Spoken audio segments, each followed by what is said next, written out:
आज हम आंवला नवमी के उपलक्ष्य में आंवले की परिक्रमा करने आए हैं हाथी वाले मंदिर शाहदरा। देखिए सब हरी हरी श्रीमन नारायण नारायण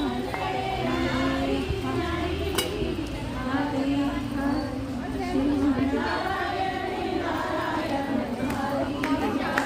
आज के दिन आंवले के नीचे भोजन करने का महत्व होता है।